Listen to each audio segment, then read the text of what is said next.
Part 1.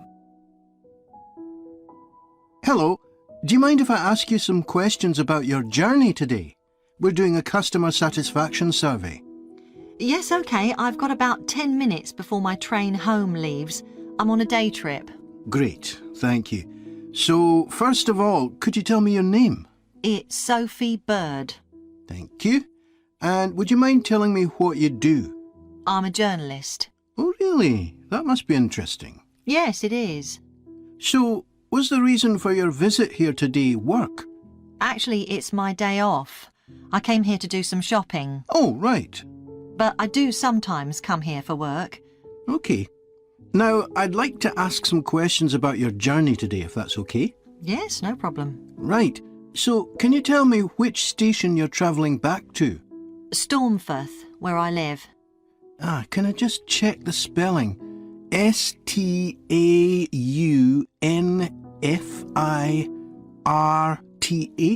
That's right. And you travelled from there this morning? Yes. OK, good. Next, can I ask what kind of ticket you bought?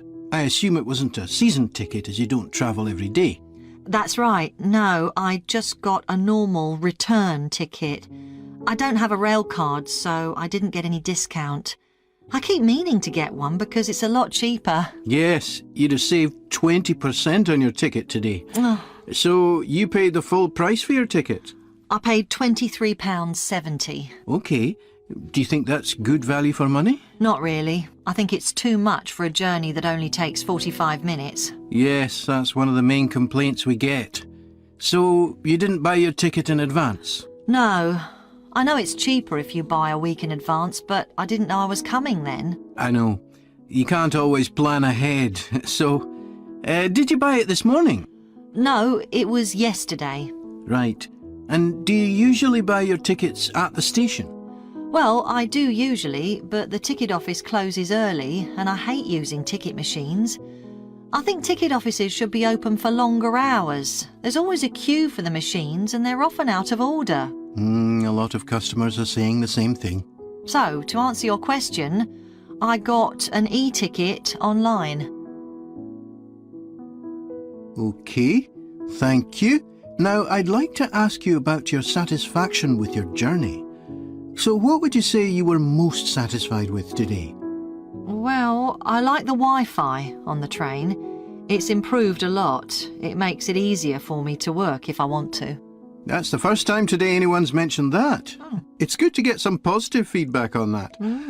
And is there anything you weren't satisfied with?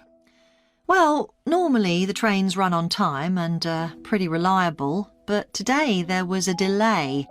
The train was about 15 minutes behind schedule. OK, I'll put that down. Now, I'd also like to ask about the facilities at the station. You've probably noticed that the whole station's been upgraded.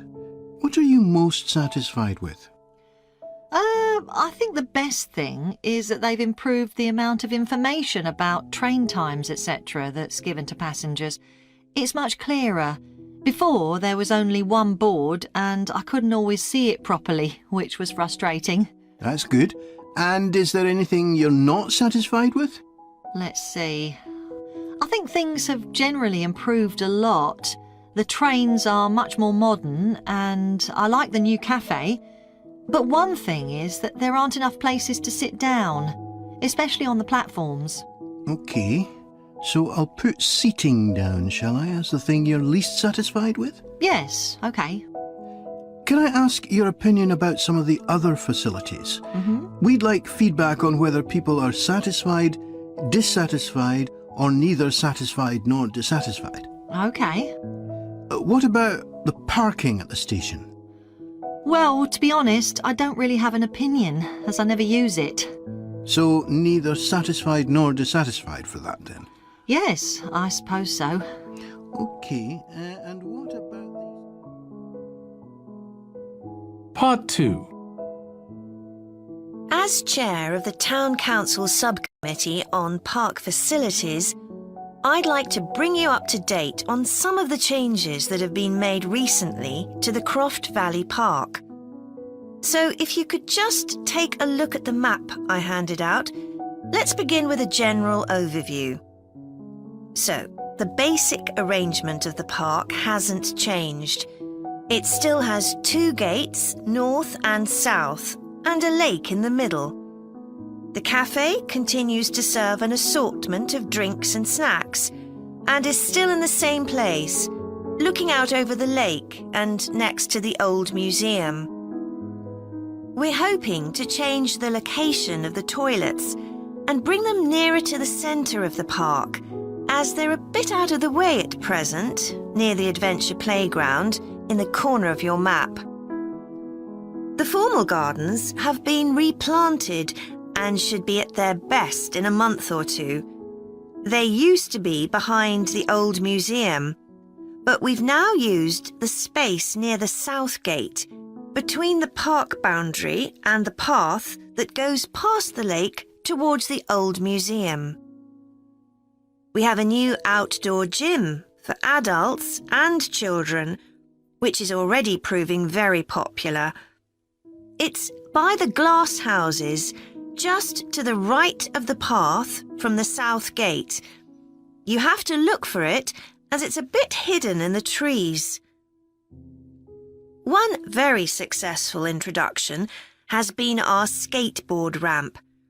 It's in constant use during the evenings and holidays. It's near the old museum, at the end of a little path that leads off from the main path between the lake and the museum. We've also introduced a new area for wildflowers to attract bees and butterflies. It's on a bend in the path that goes round the east side of the lake, just south of the adventure playground. Now, let me tell you a bit more about some of the changes to Croft Valley Park. One of our most exciting developments has been the adventure playground. We were aware that we had nowhere for children to let off steam, and decided to use our available funds to set up a completely new facility in a large space to the north of the park. It's open year-round, though it closes early in the winter months, and entrance is completely free. Children can choose whatever activities they want to do, irrespective of their age. But we do ask adults not to leave them on their own there. There are plenty of seats where parents can relax and keep an eye on their children at the same time. Lastly, the glass houses. A huge amount of work has been done on them to repair the damage following the disastrous fire that recently destroyed their western side. Over £80,000 was spent on replacing the glass walls and the metal supports, as well as the plants that had been destroyed, although, unfortunately, the collection of tropical palm trees has proved too expensive to replace up to now. At present, the glass houses are open from 10 a.m. to 3 p.m. Mondays to Thursdays, and it's hoped to extend this to the weekends soon. We're grateful to all those who helped us by contributing their time and money to this achievement. The gardens have really been Part 3. OK, Jack.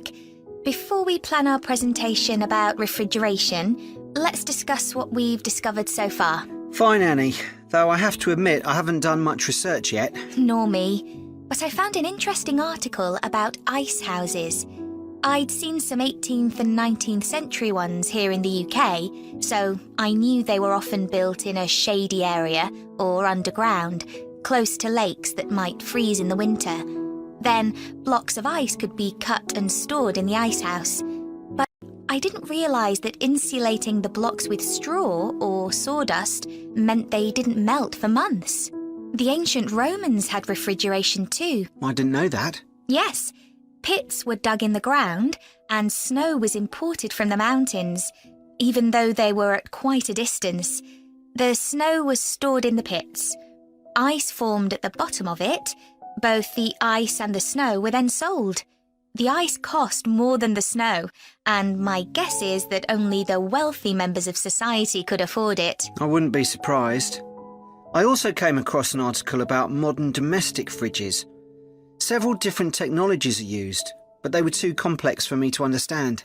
You have to wonder what happens when people get rid of old ones. You mean because the gases in them are harmful for the environment? Exactly.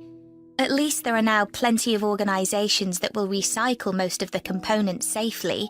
But of course, some people just dump old fridges in the countryside. It's hard to see how they can be stopped, unfortunately. In the UK, we get rid of 3 million a year altogether.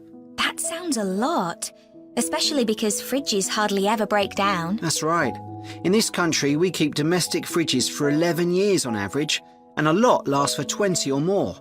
So if you divide the cost by the number of years you can use a fridge, they're not expensive, compared with some household appliances. True. I suppose manufacturers encourage people to spend more by making them different colours and designs.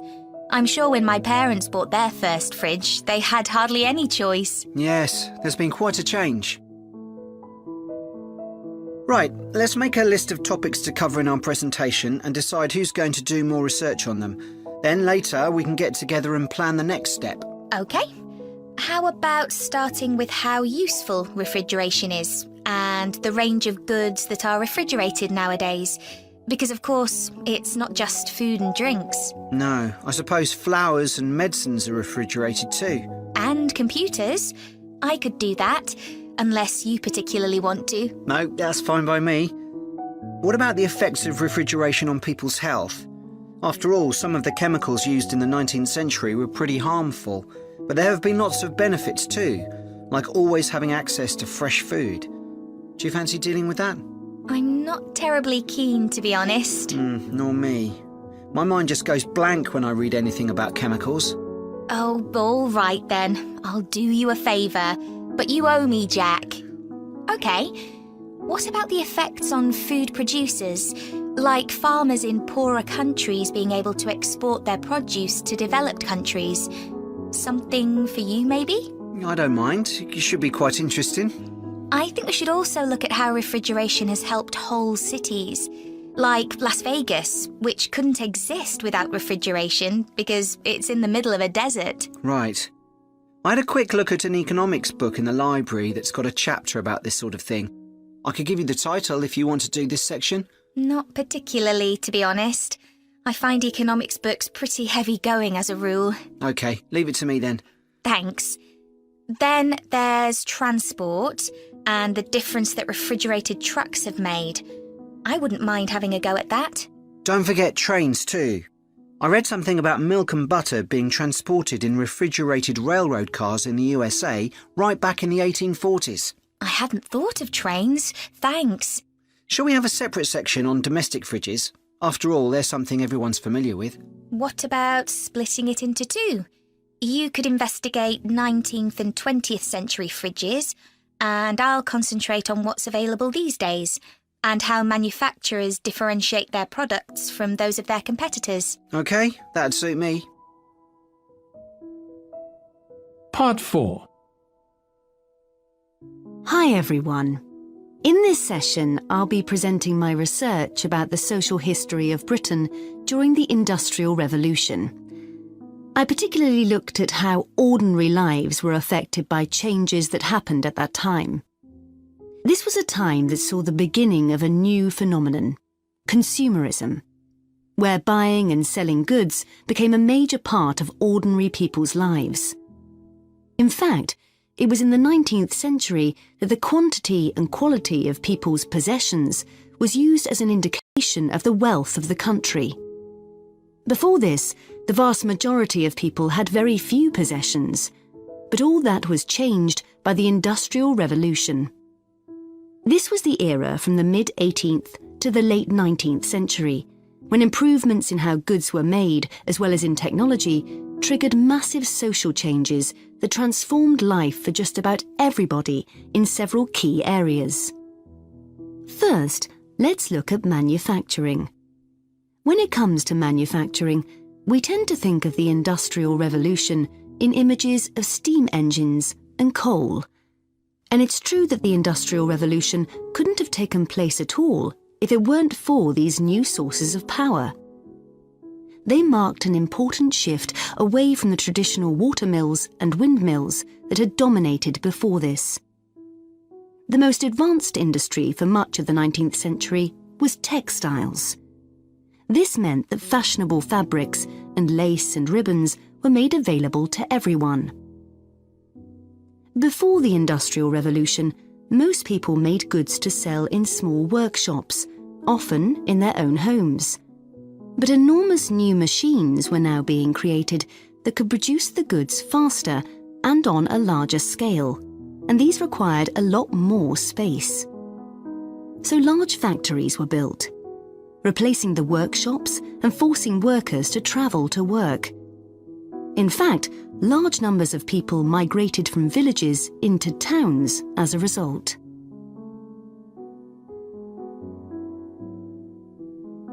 As well as manufacturing, there were new technologies in transport, contributing to the growth of consumerism.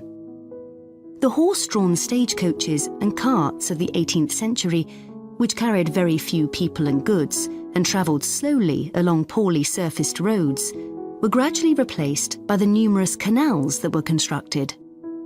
These were particularly important for the transportation of goods.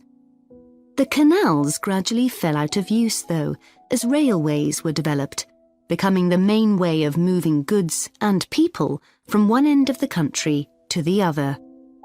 And the goods they moved weren't just coal, iron, clothes, and so on.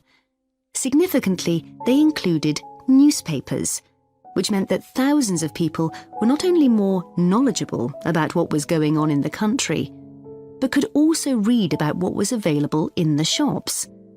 And that encouraged them to buy more. So faster forms of transport resulted in distribution becoming far more efficient. Goods could now be sold all over the country instead of just in the local market. The third main area that saw changes that contributed to consumerism was retailing. The number and quality of shops grew rapidly, and in particular, small shops suffered as customers flocked to the growing number of department stores, a form of retailing that was new in the 19th century. The entrepreneurs who opened these found new ways to stock them with goods and to attract customers. For instance, improved lighting inside greatly increased the visibility of the goods for sale. Another development that made goods more visible from outside resulted from the use of plate glass, which made it possible for windows to be much larger than previously.